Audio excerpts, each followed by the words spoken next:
Waalaikumsalam warahmatullahi wabarakatuh.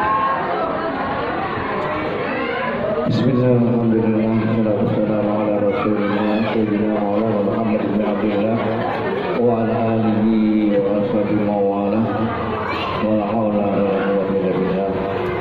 Qala ta'ala fi kitabil karim wa bismillahirrahmanirrahim. Hal yastawi alladhina ya'lamuna wal ladzina la ya'lamun. Qala Nabi sallallahu khairun nasi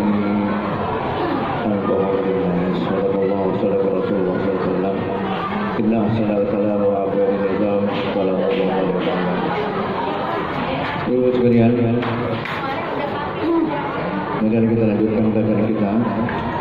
Sebelumnya saya ingatkan bahwasanya kita membahas bab salat musafir wal marid, salat dalam kondisi bepergian dan dalam kondisi sakit.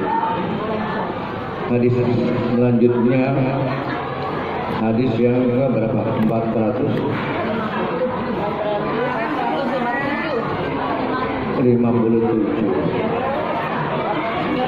Bismillahirrahmanirrahim. Qala ma'aluf rahimahullah nafa'ana wa Anas radhiyallahu anhu qala kana Rasulullah sallallahu alaihi wasallam idza kharaja masirata salasa amyalin aw farasiha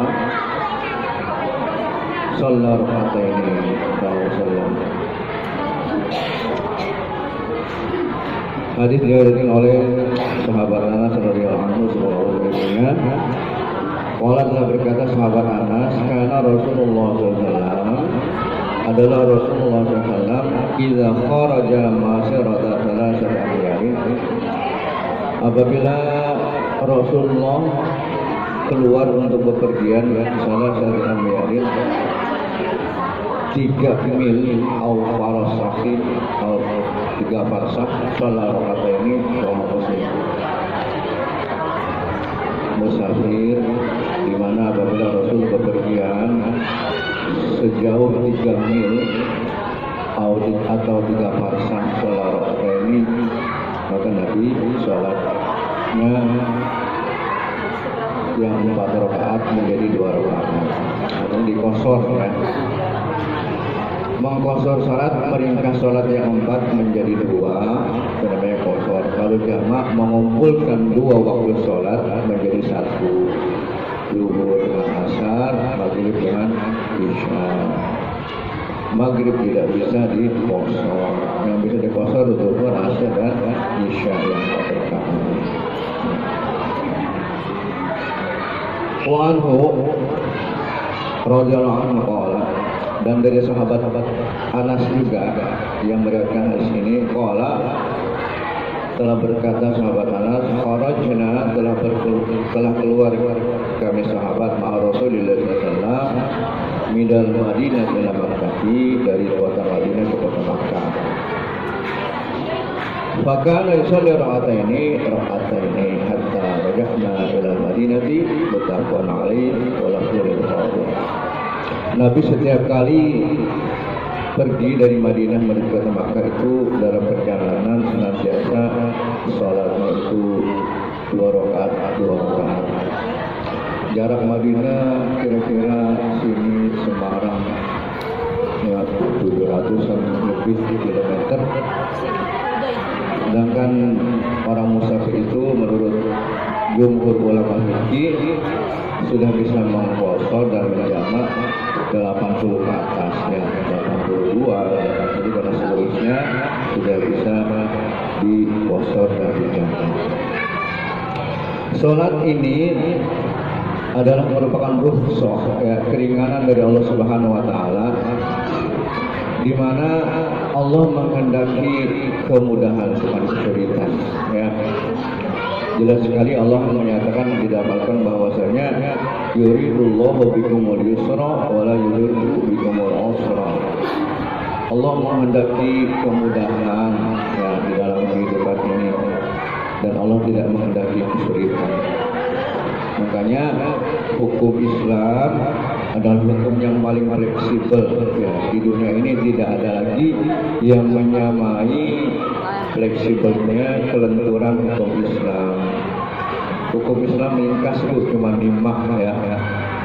Wajib, sunnah, mubah, makruh dan haram. Tapi nggak saklek ya, kondisional. Artinya apa kondisionalnya? Ketika sesuatu yang hukumnya wajib dalam kondisi tertentu bisa berubah menjadi sunnah, bisa menjadi mubah, bisa jadi makruh, bisa juga haram ya. Umpamanya makan nasi wajib ya. Tapi makannya berlebihan jadi haram ya. Makannya nggak sesuai aturan, israf jadi haram. Minum air putih halal, tapi minumnya berlebihan sampai muntah jadi haram. Daging babi haram, tapi dalam kondisi darurat tidak ada lagi makanan selain itu, maka wajib makan daging babi. Sehingga Pak, sangat kondisional hukum Islam ini. Sama juga sholat 5 waktu sudah ditentukan. Kan sholat itu ngikutin hadis, shollu kama ra'aitumuni usolli. Sholatlah kamu semua sebagaimana engkau melihat aku sholat. Artinya apa? Sholat ini riwayatnya mutawatir ya, karena dicontohkan langsung, melihat langsung para sahabat dari Nabi. Kita nggak langsung melihat, gimana? Mutawatirnya dari guru kita, dari orang tua kita melihat sholat seperti itu. Orang tua kita dari siapa? Dari orang tuanya, dari gurunya. Guru jadi siapa? Sampai ke atas semua sholatnya seperti itu. Jadi sholat maghrib ya begitu, rakaatnya ya 3, isya ya begitu, sholatnya 1 rakaat.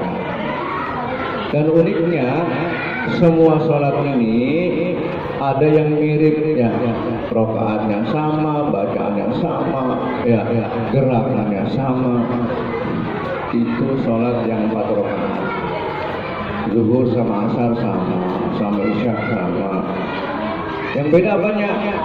Yang beda cuma niatnya dan waktunya ya.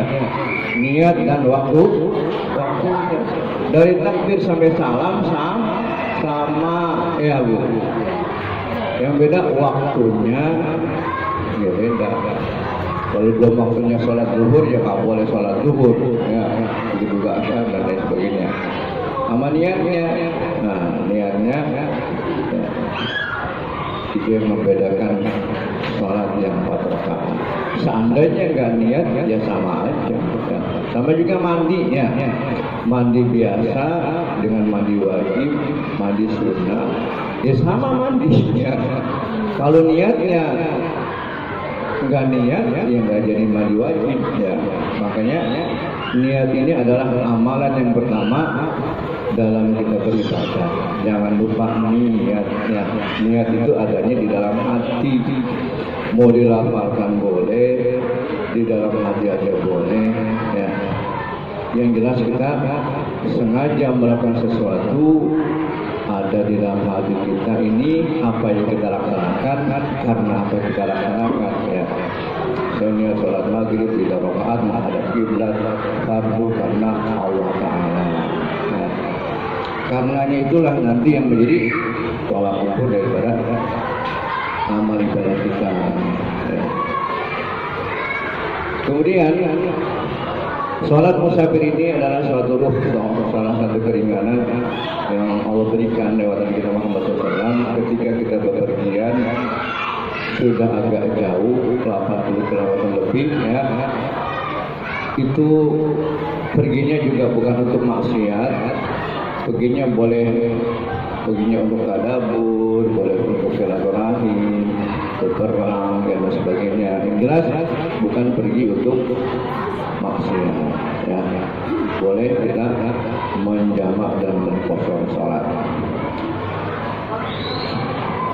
Seperti halnya Nabi setiap kali pergi dari Makkah ke Madinah itu sholatnya 2 rakaat yang sholat jumlahnya 4 rakaat. Tapi yang 3 dan yang 2 enggak di kosor ya. Hadis selanjutnya hadis 459 an Ibnu Abbas radhiyallahu anhu qala aqama Nabi sallallahu alaihi wasallam 19 yawman yaqsuru. Apabila beliau di Makkah 19 yawman Rawahul Bukhari riwayat Daud 17 dan dalam riwayat hadis yang diriwayatkan Ibnu Abbas radhiyallahu anhu Allah beliau keduanya.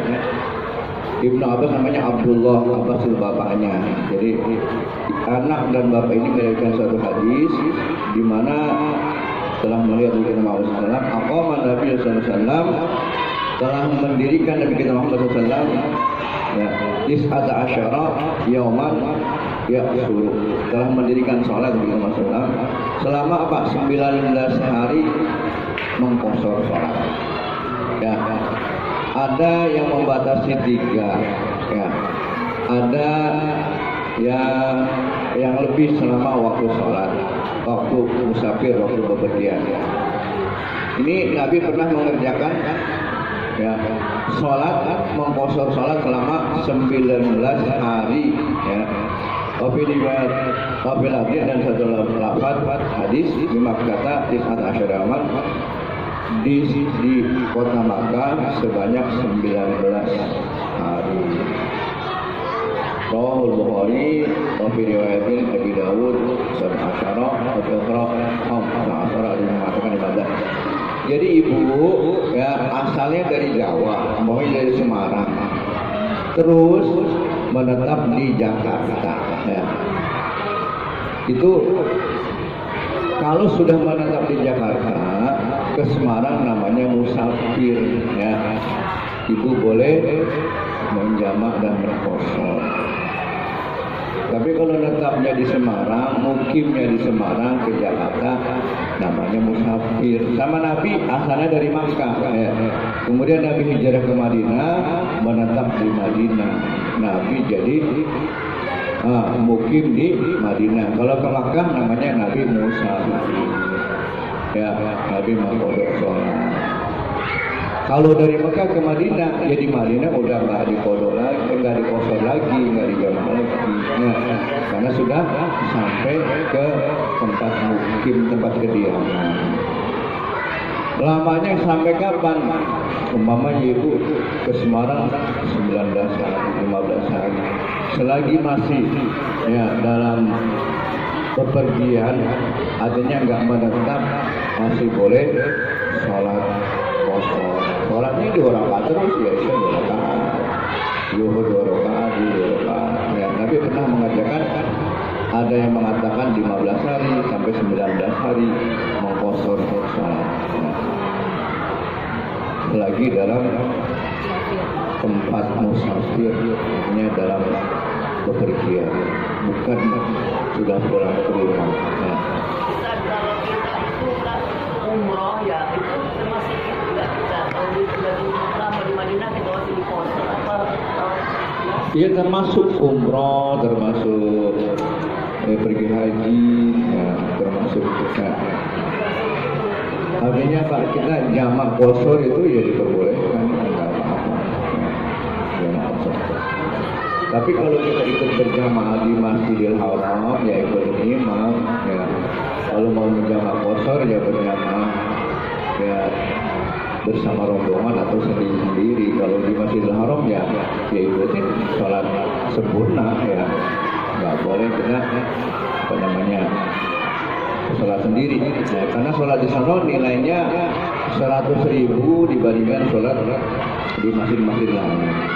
Kalau di Madinah kan 1.000 ya. Makanya kenapa sih di Makkah itu orang banyak sholat yang ikut di masjid padahal boleh jamak kosor? Kayak itu untuk fadhilul amal, mengambil keutamaan ibadah ada keutamaan amal ya. Masalahnya rugi kalau kita sholat nggak sempurna di sono ya. Karena nilai sholatnya itu 100.000 ya dibandingkan sholat di masjid-masjid selain masjid ya Masjidil Haram. Sama di Madinah orang ngejar berapa? Arba'in ya, sholat selama 40 waktu. Sholat apa? Ya sholat sempurna ngikutin di masjid. Gimana kalau mau jamak qashar? Ya boleh karena memang masih dalam bepergian. Tapi ya istilahnya keutamaan ibadah sucinya nggak dapat. Kemudian hadis selanjutnya walahu Imran ibni Husain radhiyallahu anhu sama ni Aisyah, ada juga yang mengatakan 18 rakaat 18 hari ya. Ini berbeda-beda sahabat melihat Nabi kita Muhammad SAW mengerjakan sholat, ada yang 15 hari, ada yang 18 hari, ada yang 19 hari. Karena kebersamaan sahabat ini nggak senantiasa bersama Nabi, ya makanya ada yang 15 hari, dia lihat Nabi 15 hari benar kosor, ya dibilang 15 hari, ada yang 18 hari, ya 18 hari. Ini nggak jadi masalah ya. Tapi yang jelas ini sahabat semuanya bisa benar semuanya, karena kebersamaannya masing-masing beda. Ya. Kemudian hadis selanjutnya walahu an Jabir, dan hadis ini dari Jabir bin Abdullah aqama ya bitabu isyrina yauman. Ada juga waktu Nabi di Tabuk itu mengerjakan sholat qashar sebanyak 20 hari. Ya suruh sholat sama qashar sholat. Rawahu ya sifat diriwayatkan hadis ini dengan riwayat yang kuat illa annahu udrika fi waslihi. Jadi ada yang melihat sampai 20 hari ya. Kemudian hadis selanjutnya wa an Anas radhiyallahu anhu qala kana Rasulullah sallallahu alaihi wasallam idza dakhala fi sabagi qabla an tazigha syamsu akhara al-dhuhra ila waqti al-'asr thumma nazala fa jama bainahuma fa yanza ghadi syamsu qabla ayyarahila salat dhuhra thumma raqiba mutabaqan wa bi riwayat al-hakim ila al-'una bi sahih qala dhuhra wa 'asra thumma raqiba wa al-'ain. Ini hadis yang berkaitan dengan jamak dan salat jamak ya. Jamak takdim atau jamak takhir ya. Hadis yang 462. Hadis ini diriwayatkan dari Anas radhiyallahu anhu, Allah meridhoinya, qala telah berkata Anas, karena Rasulullah SAW adalah Nabi kita Muhammad SAW idza tahala fi safarihi, apabila bepergian ya. Apabila berpergian di dalam bepergiannya itu qabla an tazigha syamsu, sebelum tergelincir matahari, akhara zuhra ila waqti al-'asr ya. Maka Nabi mengakhirkan sholat zuhur ke waktu asar, artinya jamak takhir ya. Zuhurnya ditarik ke asar, namanya jamak takhir. Summa nazala, berturun Nabi fajama bainahuma, maka Nabi menjamak mengumpulkan sholat zuhur dan asar itu di waktu asar. Fa in zaghat syamsu, apabila telah tergelincir matahari qabla ayyarahila, sebelum bepergian sholat zuhra. Kemudian Nabi sholat zuhur, summa raqiba, kemudian Nabi baru mengendari kendaraan mutabaqan alaih. Kalau matahari itu belum tergelincir, artinya belum ya masuk ke waktu zuhur, maka Nabi sholat jamak takdim. Artinya gini, kalau sholat zuhur itu tidak dalam bepergian ya, masih banyak waktu yang Nabi sempat mengerjakan sholat zuhur, ditarik waktunya asar ke zuhur ya. Tapi ketika Nabi berangkat, sholat zuhur sudah masuk ya, sudah tergelincir matahari, kemudian Nabi menjamak sholat. Artinya apa? Ya mana yang lebih leluasa kita mengerjakan sholat, jamak takdim atau jamak takhir ya. Kita umpamanya nih mau naik kereta ya, keretanya masih agak lama, berangkatnya jam 3 umpamanya, kita kan sempat sholat zuhur, nah, maka maka kita ambil jamak takdim, ya. Asar digabung sama zuhur. Ya. Tapi ketika berangkatnya jam 1 atau setengah 1, ketika kalau kita sholat zuhur ini keretanya ketinggalan, ya masukin aja ke asar jamak takhir, ya. Itu tergantung situasi sama kondisinya. Tapi bagusnya kalau ada kesempatan sholat itu lebih didahulukan, lebih penting, ya. Mana? Ya itu tergantung kondisi, ya. Kalau sempat sholat zuhur, ya sholatnya sama asar digabung. Tapi ketika asar masih di perjalanan, diperkirakan zuhur masih di perjalanan, diperkirakan asar baru sampai, ya tariklah ke jamaah takhir. Niatkan di perjalanan zuhur ini saya akan gabung dengan sholat asar. Nah.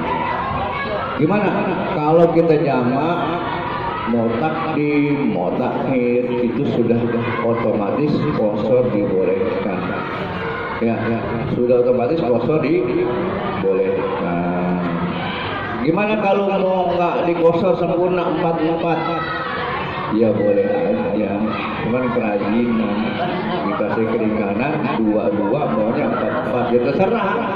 Cuma di jamak namanya itu, tapi tidak dikosong. Ya, dikasih keringanan.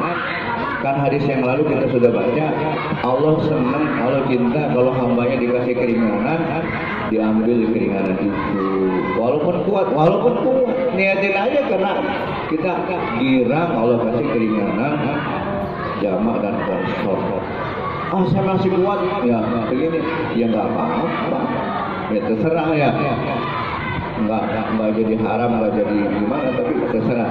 Tapi yang Allah suka kalau dikasih keringanan maka diambillah keringanan itu, ya. Enaknya salat jamak qashar, kemudian jamaknya takdim lagi, kan apa sudah selesai, artinya sudah tidak lagi kewajiban melaksanakan sholat asar. Muttafaqun alaih, hadis ini disepakati dari Imam Bukhari dan Muslim. Wa fi riwayatin lil Hakim fil arba'in, dan Imam Hakim dalam hadis al-Baligah bi isnad sahih, dengan sanad yang sahih. Salat zuhur wal asr thumma raqiba wa li Bukhari. Ya. Fi mustakhraji muslimin, di dalam kitab mustakhraj muslim, karena idza kana fi sabani wa zalat asy-syamsu salat zuhur wal asr jami'an thumma rahala. Apabila sudah tergelincir matahari, artinya sudah masuk waktu zuhur, maka Nabi sholat zuhur dan asar secara digabung, ya. Thumma rahala, setelah itu baru berangkat, ya. Musafir. Hadis selanjutnya, hadis ke-463. Wa an Mu'adz radhiyallahu anhu qala, dan dari sahabat Mu'adz semoga Allah meridhoinya, qala telah berkata Mu'adz, kharajna ma'an Nabiy sallallahu alaihi wasallam fi ghazwat Tabuk.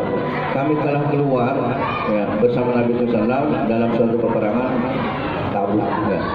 Wa kana yusalli dhuhra, maka Nabi sholat zuhur wal asr jami'an, Nabi sholat zuhur dan asar di jamak, wal maghrib wal isya jami'an, maghrib dan isya juga di jamak. Rawahu Muslim, hadis ini diriwayatkan oleh Imam Muslim. Jamak takdim, didahulukan sholat yang punya waktu ketimbang sholat yang mengikuti. Kalau takhir didahulukan sholat yang punya waktu juga, ya. Boleh didahulukan sholat yang digabung juga boleh. Umpamanya nih, kalau jamaah takhir mau sholat zuhur dulu, asar sama maghrib boleh, atau isya zuhur dulu, atau sebaliknya mau zuhur dulu terus baru asar boleh juga. Kalau jamaah takhir, ya, boleh asar dulu terus zuhur, atau zuhur dulu baru asar, ya. Tapi kalau sholat zuhur, ya zuhur dulu baru asar, ya. Karena waktunya di waktu zuhur, yang punya waktu lebih berhak. Tapi kalau asar karena zuhurnya udah kelewat, ya zuhur dulu baru asar, nggak apa-apa. Atau asar dulu baru zuhur, ya. Niatnya bisa dulu. Sholli ma'al zuhri, kalau jamak rakaat ini qashran majmu'an ilaihil asri, ya. ya, di sholat zuhur itu dimasukkan sholat asar, mustaqbil kiblati kalau imam imaman, kalau makmum makmuman dan salah. Wasran majmu'an ya. Ilaihi. Nah nanti kalau asalnya sholat asar rakaat ini kemajuan ila zuhri. Saya sholat asar di posisi jamak ke waktu zuhur. Lillahi ta'ala. Kalau ilaihi kepada zuhur itu waktu asar tadi saya gabungkan. Karena kalau sholat asar, sholat berasir rakaat ini kosor majmu'an ilaihi zuhri. Itu sholatnya. Saya niat sholat asar kosor bin jamak 2 rakaat, padanya saya gabungkan dengan sholat zuhur ilaihi zuhri. Baru sholat zuhur, makanya sholat zuhri rakaatnya kosor majmu'an ilal asri. Ilal asri kepada waktu saya sholat zuhur ya di kosor dan di jamak ya 2 rakaat ke waktu asar. Ya.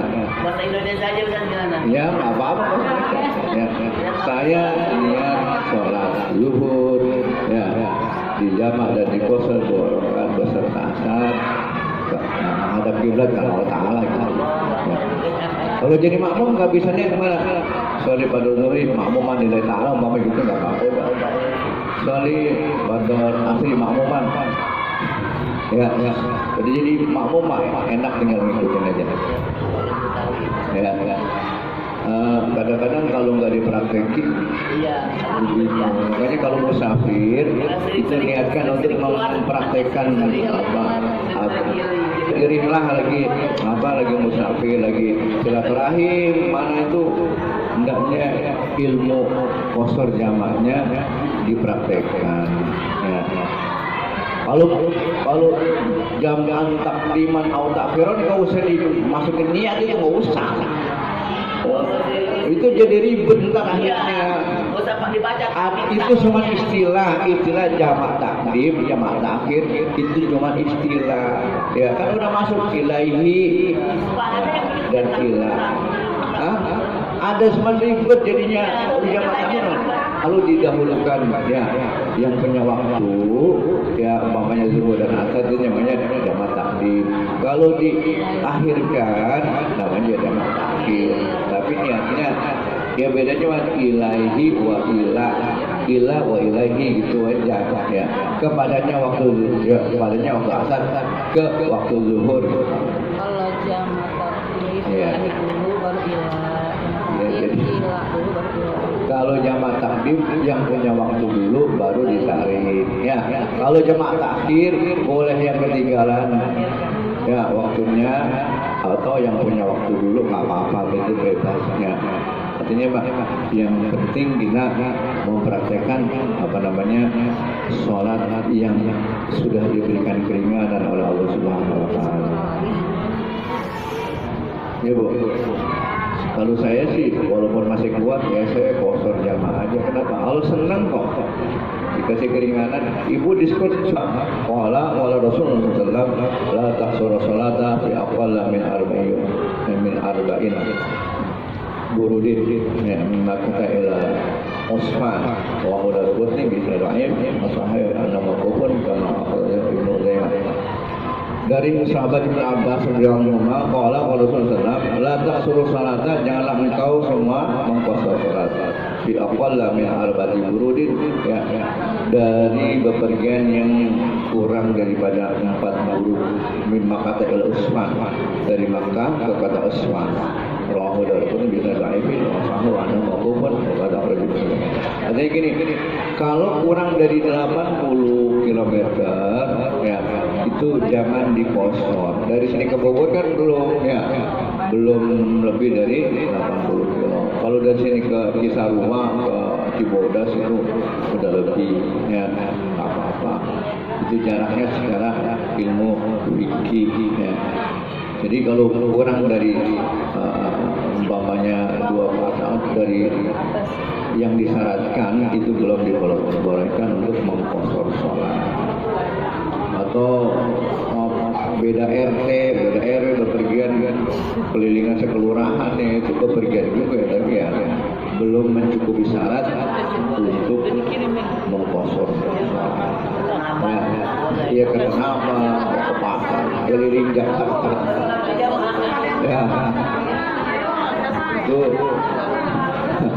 artinya belum sampai diperbolehkan untuk mengqashar dan menjamak sholat.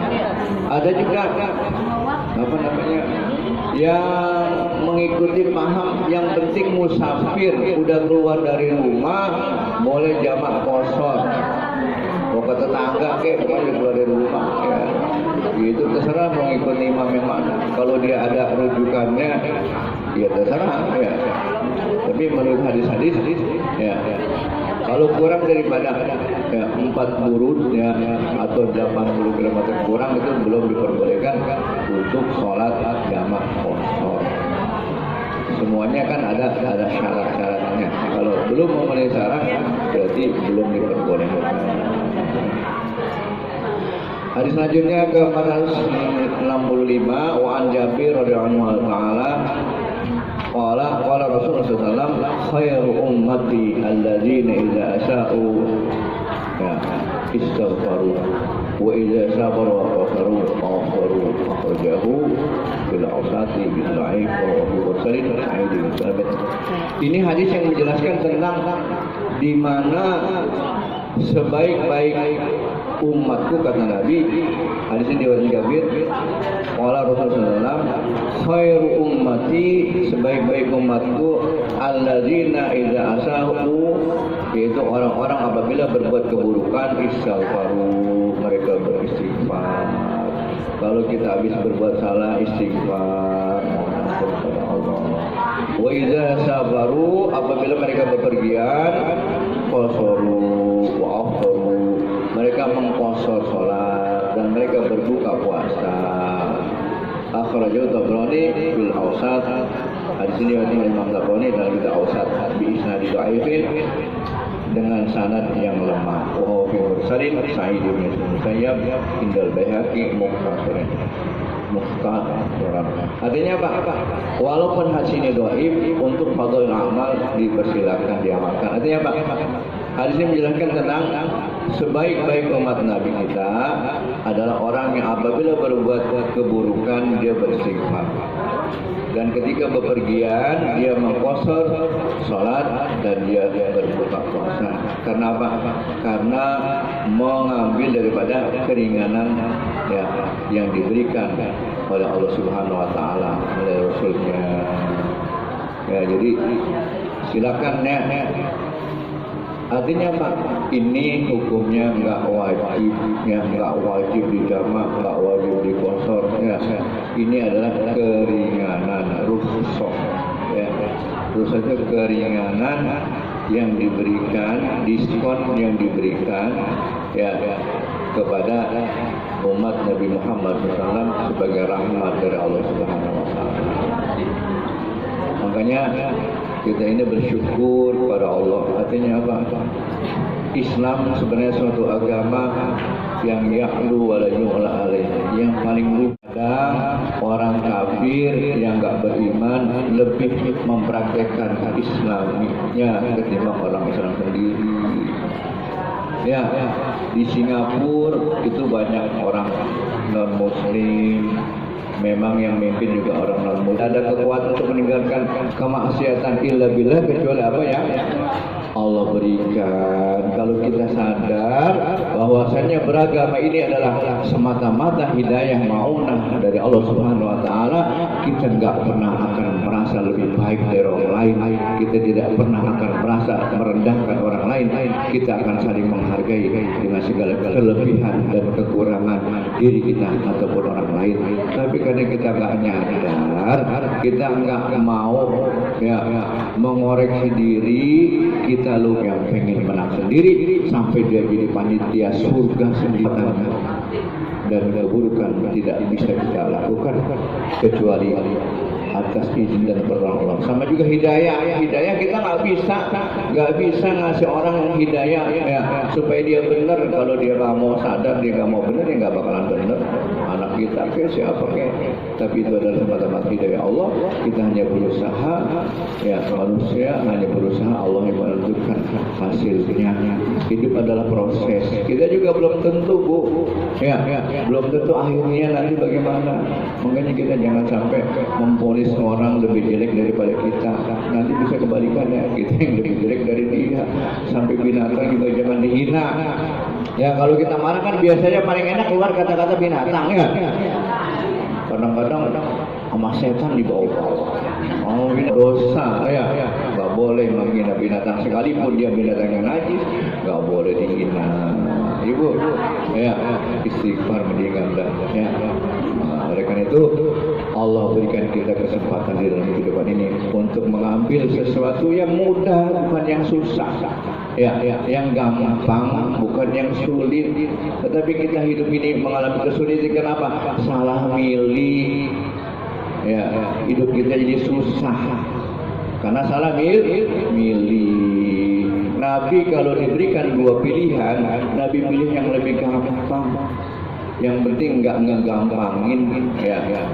Makanya kita kalau diberikan dua pilihan jangan sok-sokan milih yang lebih susah, pilih yang lebih gampang. Yang penting kita bisa ikhlas, legowo melaksanakannya. Insya Allah itu yang terbaik. Belum tentu sedekah yang 1 juta sok-sokan nilainya lebih besar daripada yang 10.000, tapi ikhlasnya. Mampunya memang cuma 1.000 2.000, sok-sokan 400.000, kan buat belanja habis di rumah butuh. Tapi di masjid nyohor ya. Sederhana aja ya, nggak usah. Oh, sholat tahajud langsung 12 rakaat. Sekali, 2 kali, 3 kali terus. Sholat apa namanya? Duha. Terus 12 rakaat. Yang penting istiqomah. Ya, sadidu tak berlaku, sederhana-sederhanalah akan sampai. Ya, jangan ngoyo, jangan ngotot, entar lemes sendiri, nyantai aja. Ya, itu jalani proses, nikmati proses, masalah hasil Allah yang menentukan. Tapi maksimal, ya, tapi sungguh-sungguh. Udah Bu ya, ini sampai hadis yang 465. Insya Allah kita lanjutkan pada pertemuan yang akan datang. Ada yang mau tanya nggak? Tanya Bu, ya. Jumhur ulama 82 ke atas. Kisah nyata ya Pak Ustadz, baru minggu lalu saya jalan-jalan ke ada yang bilang kosong aja 22 karena udah 8. Terus saya cek di Google, ternyata jaraknya baru 80,2. Saya takut kalau itu ternyata nggak bisa dikosongkan ya. Akhirnya saya lanjutin yang lain, saya jamaah aja. Jadi sebenarnya itu sudah boleh sebelum. Yang diyakini itu sudah boleh di jamak kosor. Tapi kalau kita masih ragu-ragu, pas di perbatasan itu yang membuat kita ragu, yang yakin yang kita kerjain, al yakinu la yuzalu bisyak gitu. Jangan keraguan-raguan itu menjadikan kita ini nggak yakin ya. Yakin yang kita yakin, saya yakin belum masuk, ya udah kerjainnya yakin aja. Yang udah yakin masuk, ya masuk. Kayak gini. Kita nggak dengar azan, ya. Nggak dengar suara azan, tapi kok matahari sudah tenggelam, ya. Karena di daerah itu nggak ada mesin ya. Yakin udah maghrib apa belum? Yang yakin silakan berbuka, ya. Yang belum yakin, aku belum yakin, jangan. Artinya apa? Faidah hibir al yakinu la yuzalu bisyak. Sesuatu keyakinan itu tidak boleh dikalahkan dengan keraguan-raguan, ya. Tinggalkan keraguan-raguan itu. Ya. Jangan sampai kita ibadah ragu-ragu. Udah masuk apa belum? 2 apa 3? Yang rendah ya belum. Berarti karena kita mengerjakannya sholat itu rakaat. Jadi ya, kalau 2 atau 3 rakaat yang diyakinin harusnya yang lebih kecil. Ya. Tapi kalau udah yakin, ya namanya nggak ragu. Ya. Jadi beragama jangan sampai ragu. Tinggalkan keraguan. Ya. Yakin. Pas-pasan nih jaraknya, tapi udah masak rasanya lelah ya dan sebagainya. Ya nggak apa-apa. Ya. Udah dikerjain aja. Yang kita yakin. Kalau nggak yakin, gue nggak yakin masih mau sempurna sholatnya ya nggak apa-apa juga. Ustaz, Iya. sebelum syukur, Nah, perkiraan operasi selesai itu maghrib gitu. Jadi kan kita melewati zuhur sama asar itu gimana sholatnya di Ya di Jawa gak apa-apa kan ini babnya musafir dan juga sakitnya. Nah, syaratnya boleh menjamak dan mengkosor kalau nggak bepergian ya sakit. Kan dokternya Dokternya apa pasiennya? dokternya Ya kalau dokternya istilahnya nanti mudarat dalam menangin pasien dia jamak ya nggak apa-apa. Tapi kalau biasanya kan kalau pasien nggak sampai lama banget. Pasiennya nih proses penyembuhan si pasien dia masih sadar, bapaknya zuhur, sebaiknya dia jamak aja sama asar gitu. Ya. Jangan ya Pak Dokter saya mau sholat jamak dulu, saya mau sholat zuhur dulu. Dia udah dijamak sama asar, dikosor jamak kosor. Dia udah selesai nasi asar dia udah mengerjakan sholat namanya. Ada di bawah. Tapi Ustaz hari Jumat itu kan berarti sholat Jumat.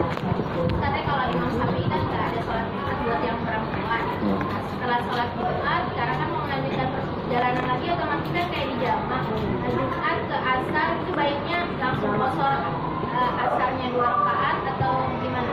Kalau perempuan ya sama aja karena nggak ada sholat Jumat ya jamak kosornya sama, boleh jamak takdim boleh jamak takhir ya sama aja. Sama asar itu di jamak boleh? Boleh sama aja karena nggak ada Jumat dan di perjalanan nggak ada sholat Jumat sebenarnya. Kalau mau sholat Jumat ya nggak apa-apa. Walaupun laki-laki nggak sholat Jumat dia mau jamak aja ya nggak apa-apa. Dia mau sholat dulu berhenti sambil istirahat ada di masjid Bapak ini ikut sholat Jumat ya nggak apa-apa. Oh sholat jamaah kosor itu nggak wajib kok ya. Jangan dibebanin. Enak gua kalau sholat Jumat sambil istirahat ya nggak apa-apa. Bahagia, ikhlas, ibadah kan itu bukan suatu kewajiban yang membebani. Ibadah adalah suatu kebutuhan yang menyenangkan untuk kita. Kita yang butuh, Allah nggak butuh apa-apa dari kita. Mau disembah nggak ya tetap Allah. Ya. Kita yang butuh. Coba ibu udah sholat merasa kebutuhan nggak? Sholat udah bisa menikmati proses sholat nggak? Dari takbir sampai salam udah bisa kita pahami nggak, bermakna nggak? Nah kalau belum dia terus belajar karena proses ya. Orang-orang udah sampai ke langit kita masih tengah-tengah masih ngambang saja ya. Orang-orang sudah sampai stabil di ibadahnya kita masih goyang kanan goyang kiri, entar enak entar gak enak, entar salah balik makmur balik beruntuk, entar asal kerjain asal itu nggak apa-apa, itu namanya proses ya. Insya Allah nanti kalau sudah stabil seperti pesawat ibu lepas tangan juga ininya udah khusyuk aja ya. Itu udah jalan ibadahnya intinya sholat untuk mengingat Allah, sholat untuk mencegah dari berbagai kejadian munkar dengan sendirinya udah jalan. Tapi sholat juga keji juga munkar juga maksiat juga itu sholatnya dalam proses untuk apa namanya khusyuk ya, tunduk ya, fokus ya. Enggak apa-apa, ya kerjain kita kayak. Saya belum mau salat, belum bisa khusyuk. Ya, apa musuhnya? Kan khusyuk proses ya.